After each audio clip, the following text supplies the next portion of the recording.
الحمد لله نحمده ونستعينه ونستغفره ونؤمن به ونتوكل عليه ونعوذ بالله من شرور أنفسنا ومن سيئات أعمالنا من يهده الله فلا مضل له ومن يضلله فلا هادي له ونشهد أن لا إله إلا الله وحده لا شريك له ونشهد أن سيدنا وسندنا ومولانا محمدا عبده ورسوله قال الله تبارك وتعالى في الكلام المجيد والفرقان الحميد أعوذ بالله من الشيطان الرجيم بسم الله الرحمن الرحيم والعصر إن الإنسان لفي خسر إلا الذين آمنوا وعملوا الصالحات وتواصوا بالحق وتواصوا بالصبر صدق الله مولانا العظيم وصدق على رسوله النبي الكريم ونحن على ذلك لمن الشاهدين والشاكرين۔ میرے واجب الاحترام معزز ساتھیوں، اللہ رب العزت کی ذات کا بڑا احسان ہے کہ اس رب کریم نے مجھے اور آپ کو اپنے گھر بلایا، اپنے سامنے سر بسجود ہونے کی توفیق عطا فرمائی اور دین کی بات کرنے اور سننے کی توفیق عطا فرمائی۔ اللہ رب العزت کی ذات سے دعا ہے کہ وہ رب کریم ہمیشہ ہم سب کو حق بات کہنے، حق سننے، حق سمجھنے اور حق پر عمل کرنے کی توفیق عطا فرمائے۔ میرے بھائیوں، میں نے آپ کے سامنے قرآن مجید کی ایک مختصر ترین سورۃ العصر کی تلاوت کی ہے۔ یہ سورت اپنی آیات کے لحاظ سے اور الفاظ کے لحاظ سے تو یقیناً ایک چھوٹی سورت ہے، مگر اپنے معنی اور اپنے مفہوم کے لحاظ سے بڑی ہی جامع سورت ہے۔ اس سورت کے شروع میں اللہ رب العزت نے قسم کھائی، والعصر، قسم ہے مجھے زمانے کی، ان الانسان لفی خسر، بے شک سارے کے سارے انسان خسارے میں ہے۔ والعصر، اللہ رب العزت نے یہاں پہ زمانے کی قسم کھائی کیونکہ زمانہ شاہد ہے اس دنیا میں ہونے والے ہر ایک فعل پہ، اس دنیا میں ہونے والے ہر ایک قول پہ۔ یہ زمانہ شاہد ہے کہ کب آدم علیہ السلام کو دنیا میں بھیجا گیا۔ یہ زمانہ شاہد ہے عیسیٰ علیہ السلام کی معرفت پہ۔ یہ زمانہ شاہد ہے حابیل اور قابیل کے جھگڑے پہ۔ یہ زمانہ شاہد ہے نوح علیہ السلام کی 950 سال کی گئی تبلیغ پہ۔ یہ زمانہ شاہد ہے عاد ثمود کے انجام سے۔ یہ زمانہ شاہد ہے فرعون کی فرعونیت پہ۔ یہ زمانہ شاہد ہے بنی اسرائیل کی مظلومیت پہ۔ یہ زمانہ شاہد ہے موسیٰ علیہ السلام کے جلال پہ۔ یہ زمانہ شاہد ہے عیسیٰ علیہ السلام کے معجزوں پہ۔ یہ زمانہ شاہد ہے محمد عربی صلی اللہ علیہ وآلہ وسلم کے دنیا میں آنے پہ۔ یہ زمانہ شاہد ہے ابو بکر کی صداقت پہ۔ یہ زمانہ شاہد ہے عمر کے فیصلوں پہ۔ یہ زمانہ شاہد ہے عثمان کے حیا پہ۔ یہ زمانہ شاہد ہے علی کی جرأت پہ۔ یہ زمانہ شاہد ہے آدم علیہ السلام سے لے کے میرے اور آپ تک آنے والے ہر ایک انسان پہ، اور یہی زمانہ شاہد ہوگا میرے اور آپ سے لے کے قیامت تک آنے والے ہر ایک انسان پہ۔ میرے بھائیو، زمانہ کیا ہے؟ یہ دن اور رات کا آنا جانا، دن کا آنا، رات کا جانا، رات کا آنا، دن کا جانا، سورج کا طلوع و غروب ہونا، چاند کا چھوٹا بڑا ہونا، سردی کا آنا، گرمی کا جانا، یہ سارے کا سارا ایک نظام جو اللہ رب العزت نے تخلیق کیا۔ لَلشَّمْسُ يَنبَغِي لَهَا أَن تُدْرِكَ الْقَمَرَ وَلَا اللَّيْلُ سَابِقُ النَّهَارِ وَكُلٌّ فِي فَلَكٍ يَسْبَحُونَ، یہ سارے کا سارا نظام جو اللہ رب العزت نے تخلیق کیا، اس میں ذرہ برابر بھی کوئی کمی نہیں آ سکتی، اس کے حساب میں کوئی ذرہ برابر بھی تقسیم نہیں ہو سکتی۔ نہ تو سورج میں جرت ہے کہ وہ چاند سے پہلے آئے، اور نہ دن میں جرت ہے کہ وہ رات سے پہلے آئے۔ یہ سارے کا سارا نظام جو اللہ رب العزت نے تخلیق کیا، ما خلقنا السماوات والارض وما بینہما الا بالحق واجل مسمى، ایک مقررہ وقت تک یہ سارے کا سارا زمانہ ہے۔ اس زمانے کے اندر ہونے والا ہر ایک قول، ہر ایک فعل، اس زمانہ اس چیز پہ گواہ ہے۔ میرے بھائیوں، ہماری بدقسمتی ہے کہ ہم جب بھی کوئی برا فعل، برا عمل دیکھتے ہیں تو سب سے پہلے ہماری زبان سے جو الفاظ نکلتے ہیں وہ یہ کہ زمانہ برا ہے۔ چاہے کوئی بھی انسان ہو، چاہے ہمارا کوئی جاننے والا ہے، نہیں ہے، کوئی دوسرا تیسرا، جو بھی کسی کو اننون آدمی کو بھی ہم کوئی فعل کرتے ہوئے دیکھیں گے تو ہماری زبان سے بے اختیار یہ الفاظ نکلتے ہیں کہ بس جی زمانہ بڑا برا آ گیا، ہمارا زمانہ بڑا اچھا تھا، اب تو وقت بڑا برا آ گیا۔ میرے بھائیوں، ایسا مت کہا کرو، کیونکہ یہ زمانہ تو وہی ہے جو ازل سے قائم ہے اور ابد تک رہے گا، جب تک اللہ رب العزت نے چاہا۔ یہ سارے کا سارا ایک زمانہ ہے، الا بالحق و اجل مسمى، ایک مقررہ وقت تک یہ سارے کا سارا زمانہ اللہ رب العزت کا تخلیق کیا ہوا ہے۔ اس کو کبھی برا مت کہو۔ یہ زمانے کے اندر آنے والے لوگ تبدیل ہوتے رہتے ہیں، مگر یہ زمانہ کبھی تبدیل نہیں ہوتا۔ زمانہ آج بھی وہی ہے، زمانہ آدم علیہ السلام کے دور میں بھی وہی تھا، زمانہ محمد عربی صلی اللہ علیہ وآلہ وسلم کے دور میں بھی وہی تھا، اور یہ زمانہ قیامت تک آنے والے ہر ایک انسان پر یہ زمانہ وہی رہے گا۔ اس زمانے کے اندر انسان بدلتے رہیں گے مگر زمانہ کبھی نہیں بدلے گا۔ زمانہ تو وہی ہے، یہ اللہ رب العزت کا تخلیق کیا ہوا ہے، اس لیے زمانے کو کبھی برا مت کہو۔ اللہ کے نبی صلی اللہ علیہ وآلہ وسلم نے فرمایا وَلَا تَقُولُوا خَيْبَةَ الدَّهْرِ، زمانے کو کبھی برا مت کہو، فَمِنَ اللَّهِ وَالدَّهْرِ، کیونکہ زمانہ تو اللہ کے اختیار میں ہے۔ یہ سارے کا سارا زمانہ، یہ سارے کا سارا نظام جو اللہ رب العزت نے بنایا، یہ سارے کا سارا ہی ایک نظام ہے۔ اور ایک اور حدیث میں اللہ کے نبی صلی اللہ علیہ وآلہ وسلم نے فرمایا قال اللہ عز وجل، اللہ رب العزت فرماتے ہیں یؤذنی ابن آدم، ابن آدم مجھے بڑی تکلیف دیتا ہے۔ اللہ رب العزت نے فرمایا، حضرت ابو ہریرہ رضی اللہ تعالی عنہ سے میرے بھائیو یہ روایت ہے، اللہ کے نبی صلی اللہ علیہ وآلہ وسلم نے فرمایا قال اللہ عز وجل، اللہ رب العزت فرماتے ہیں یؤذنی ابن آدم، ابن آدم مجھے بڑی تکلیف دیتا ہے، یسب الدہر، جب وہ زمانے کو برا کہتا ہے، وَأَنَا الدَّهْرُ، میں ہی زمانہ ہوں، بِيَدِهِ الْأَمْرُ، میرے ہی ہاتھ میں ہر قسم کا حکم ہے، اُقَلِّبُ اللَّيْلَ وَالنَّهَارِ، میں ہی دن کو رات میں اور رات کو دن میں پلٹتا ہوں۔ اس لیے میرے بھائیوں، کبھی بھی کسی بھی وقت کسی بھی عمل کو آپ برا دیکھیں، کسی انسان کی کسی بھی حرکت کو برا دیکھیں تو کبھی بھی زمانے کو برا مت کہیں، کیونکہ یہ زمانہ تو اللہ رب العزت کا تخلیق کیا ہوا ہے۔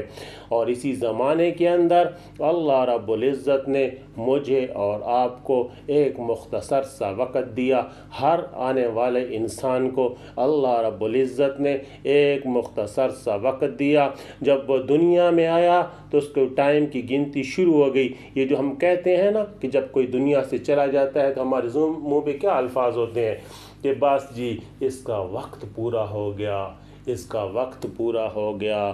تو میرے بھائیوں، یہ زمانہ تو وہی ہے، اس کے اندر آنے والے ہم ایک چھوٹے چھوٹے کردار ہیں، جو آتا ہے انسان اپنا کردار نبھاتا ہے اور چلا جاتا ہے۔ اس کے اندر اللہ رب العزت نے مجھے اور آپ کو اور ہر آنے والے انسان کو ایک مختصر سا وقت دیا، اور یہ مختصر سا وقت کس لیے دیا؟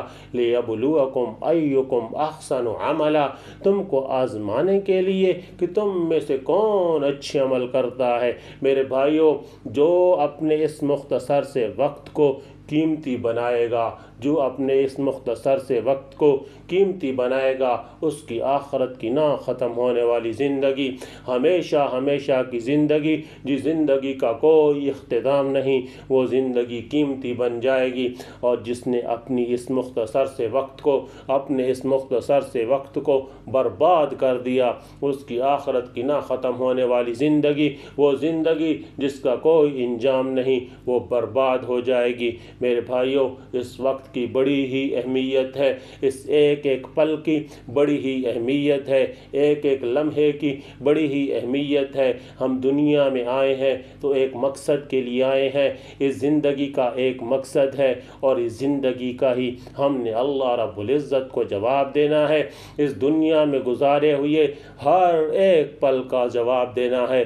اللہ کے نبی صلی اللہ علیہ وآلہ وسلم نے فرمایا، لا تزول قدم ابن آدم، کوئی ابن آدم، لا تزول قدم ابن آدم یوم القیامت من عند ربہ، کوئی ابن آدم اپنے پاؤں اس وقت تک اپنے رب کے سامنے سے نہیں لا سکتا، حتی یسأل عن خمس، جب تک کہ وہ 5 سوالوں کے جواب نہ دے لے۔ اور اس میں سے پہلا سوال نہیں میرے بھائیو، کس چیز کا؟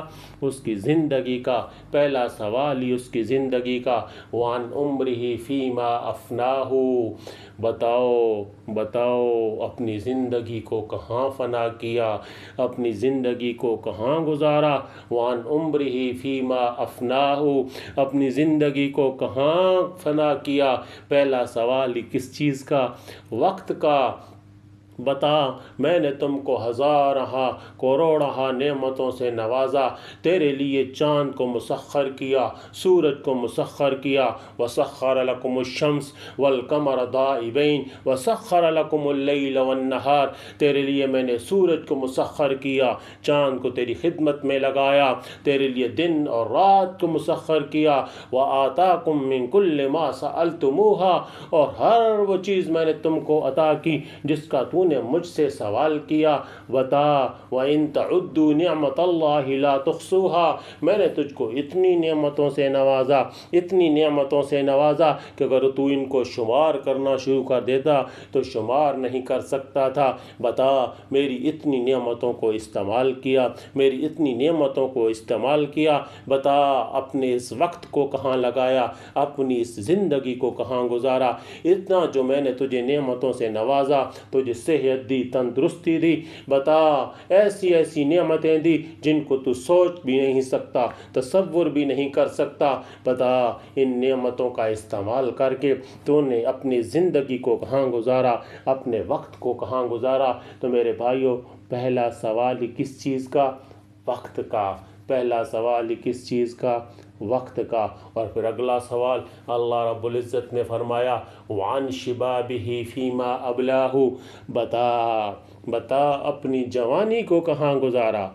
دوسرا سوال کس چیز کا؟ دوسرا سوال بھی آ گیا تو میرے بھائیوں کس چیز کا؟ وقت کا۔ وعن شبابہ فیما ابلاہ، بتا اپنی زندگی کا وہ وقت جس میں تو زمین پہ اکڑ کے چلتا تھا، ہاتھ میں بڑا سا موبائل پکڑے، کاٹن کے کپڑے پہنے، بڑی سی بڑی گاڑی ٹھاٹ باٹ کے ساتھ چلتا تھا۔ تو سمجھتا تھا کہ تیرے جیسا کوئی حسین نہیں، تیرے جیسا کوئی طاقتور نہیں، اپنے آپ آپ کو اتنا تُونے قیمتی بنایا، اپنے پاؤں پہ اپنے ماتھے پہ مٹی تک نہ لگنے دیتا، اپنے آپ کو تو نے اتنا اچھا جانا، میں نے تجھے اتنا خوبصورت وقت دیا کہ تیرے چہرے پہ حسن تھا، تیرے جسم میں طاقت تھی۔ بتا اپنی زندگی کا وہ بہترین وقت، وہ تیری بہترین جوانی، بتا اپنی جوانی کو کہاں گزارا۔ تو میرے بھائیوں، دوسرا سوال بھی کس چیز کا؟ وقت کا۔ دوسرا سوال بھی کس چیز کا؟ وقت کا۔ میرے بھائیوں، اس وقت کی بڑی ہی اہمیت ہے، اس وقت کی بڑی ہی اہمیت ہے۔ اسی طرح جب کوئی جنتی جنت میں جائے گا، جنت میں جانے کے بعد وہ اپنی جنت میں آرام فرما رہا ہوگا تو ایک دم اس کو ایسی خوشبو محسوس ہوگی جس کی خوشبو اس نے پہلے کبھی نہیں محسوس کی ہوگی۔ تو وہ اچانک اپنے خادموں سے پوچھے گا کہ بتاؤ یہ خوشبو کہاں سے آ رہی؟ تو اس کو بتایا جائے گا کہ یہ آپ سے ایک درجہ اوپر والا جنتی ہے، یہ وہ جنتی ہے جس نے کروٹ بدلی ہے، تو اس کی کروٹ بدلنے سے جو خوشبو نکلی ہے یہ وہ خوشبو ہے۔ تو وہ حیران ہوگا، پریشان ہوگا، پوچھے گا اس نے کون سا ایسا عمل کیا جس کی وجہ سے اس کو یہ مقام مل گیا، یہ درجہ مل گیا۔ تو بتایا جائے گا اس نے صرف ایک دفعہ آپ سے سبحان اللہ زیادہ کہا، آپ سے ایک دفعہ زیادہ ایک لمحے کو قیمتی بنایا، اس لیے اس کو یہ درجہ مل گیا۔ میرے بھائیوں، جنت میں جانے کے بعد بھی انسان کو کسی چیز کا پچھتاوا نہیں ہوگا، دنیا کی ساری نعمتیں میسر ہوں گی، جو چاہے گا وہ پائے گا، مگر پچھتاوا ہوگا تو صرف اور صرف کس چیز کا؟ وقت کا، ان لمحات کا، ان گھڑیوں کا، ان لمحات کا جو اس نے اپنے رب کے حکم کے بغیر گزاری۔ اسی طرح میرے بھائیوں، جب کوئی جہنمی جہنم میں جائے گا تو وہ بھی اللہ رب العزت سے کیا مانگے گا؟ وقت مانگے گا۔ کیا مانگے گا؟ وقت مانگے گا۔ قیامت والے دن بھی افسوس کس چیز کا چل رہا ہے میرے بھائیوں؟ وقت کا۔ جب جہنمی جہنم میں جائے گا تو کہے گا وَهُمْ يَسْتَرِخُونَ فِيهَا، وہ چیخے گا، چلائے گا، اپنے رب سے گڑگڑائے گا، گڑا کے مانگے گا۔ کیا مانگے گا؟ وقت مانگے گا۔ ربنا اخرجنا، اے ہمارے رب ہم کو نکال دے، اے میرے رب مجھ کو نکال دے۔ جب جہنم میں جائے گا تو چیخے گا، چلائے گا، کیا کہے گا؟ اے میرے رب مجھ کو نکال، ربنا اخرجنا، ایک دفعہ مجھ کو نکال دے، نعمل صالحاً، اب میں اچھے عمل کروں گا، اب مجھ کو سمجھ آ گئی، اب میرے ہوش ٹھکانے آ گئے، اب مجھ کو سمجھ آ گئی، اب میں اچھے عمل کروں گا، غیر الذی کنا نعمل، اس جیسے بالکل عمل نہیں کروں گا جس جیسے میں پہلے عمل کرتا تھا، اب مجھ کو سمجھ آ گئی۔ تو میرے بھائیوں، جہنم میں بھی جانے والا کس چیز کی فرمائش کرے گا؟ کس چیز کی آہو بکا کرے گا؟ کس چیز کی؟ وقت کی۔ اولم نعمرکم، تو پھر اس کو کیا جواب دیا جائے گا؟ اولم نعمرکم، کیا میں نے تم کو زندگی نہیں دی تھی؟ اولم نعمرکم، کیا میں نے تم کو وقت نہیں دیا تھا؟ ما یتذکر فیہ من تذکر، جس نے اس میں نصیحت حاصل کرنی تھی اس نے اس میں نصیحت حاصل کر لی، جس نے اس میں سمجھنا تھا اس نے اس میں سمجھ لیا۔ آج تو یہ بتا کہ تو نے کیا حاصل کیا؟ اولم نعمرکم ما یتذکر فیہ من تذکر، جس نے اس میں نصیحت حاصل کرنی تھی اس نے کر لی، اب کوئی وقت نہیں ہے، اب تو صرف عذاب چکھنے کا وقت ہے۔ فذوقوا فما للظالمین من نصیر، تو پاس چکھو اب جہنم کا ذائقہ، اب آگ کی گرمی برداشت کرو، اب ظالم کا کوئی مددگار نہیں۔ میرے بھائیوں، اس وقت کی بڑی ہی اہمیت ہے، اس وقت کو قیمتی بناؤ، اپنے لمحات کو قیمتی بناؤ، اپنی گھڑیوں کو قیمتی بناؤ، اپنے وقت کو قیمتی بناؤ گے تو آپ کی آخرت کی زندگی قیمتی بن جائے گی۔ اپنے وقت کو برباد کرو گے تو آپ کا وقت، آپ کی آخری کی زندگی بالکل برباد ہو جائے گی۔ امام شافعی رحمۃ اللہ علیہ نے فرمایا وقت ایک ایسی دو تیز دھاری تلوار ہے، کیسی تیز دھاری تلوار ہے کہ اس کو قابو میں رکھو گے تو یہ آپ کے لیے قیمتی بن جائے گی، اور اگر اس کو ضائع کرو گے تو یہ تم کو کاٹ کے رکھ دے گی۔ میرے بھائیوں، اپنے وقت کو قیمتی بناؤ۔ والعصر ان الانسان لفی خسر، قسم ہے مجھے زمانے کی، ان الانسان لفی خسر، بے شک سارے کے سارے انسان خسارے میں ہے۔ تو اس کی ایک تفسیر، ایک معنی، ایک مطلب یہ بھی بنتا ہے کہ والعصر، قسم ہے مجھے زمانے کی، ان الانسان لفی خسر، کہ بے شک سارے کے سارے انسان خسارے میں ہے۔ وہ انسان کون سے انسان؟ جنہوں نے اپنے وقت کو برباد کر دیا، جنہوں نے اپنی زندگی کو برباد کر دیا۔ تو میرے بھائیوں، اپنے وقت کے اوپر ضرور غور کریں۔ ہم نے اپنے وقت کو موبائل فونوں کے نظر کر دیا، کرکٹ میچوں کے نظر کر دیا، ایک رات موبائل فون پہ بیٹھے ہیں، کوئی ہوش نہیں، کوئی سمجھ نہیں، دن کا پتہ نہیں، رات کا پتہ نہیں، موبائل کو چلانا شروع کیا تو ایسے مست ہوئے، ایسے گم ہوئے، کوئی پتہ نہیں چلا کہ یہ دن گزرا ہے کہ رات گزری ہے۔ ساری رات ایسے ہی مگن بیٹھے، کرکٹ میچ پہ بیٹھے تو 5 دن کا میچ ایسے مگن ہو کے، ایسے مست ہو کے دیکھا، نہ ہوش رہا نماز کا، نہ کسی اور چیز کا، کوئی ہوش نہیں رہا کہ اللہ کا منادی بلا رہا ہے، حی علی الصلاۃ، حی علی الصلاۃ، آؤ نماز کی طرف، حی علی الفلاح، حی علی الفلاح، آؤ کامیابی کی طرف۔ مگر ہم نے چھوڑا، ہم نے ادھر کان نہ دھرے، ہم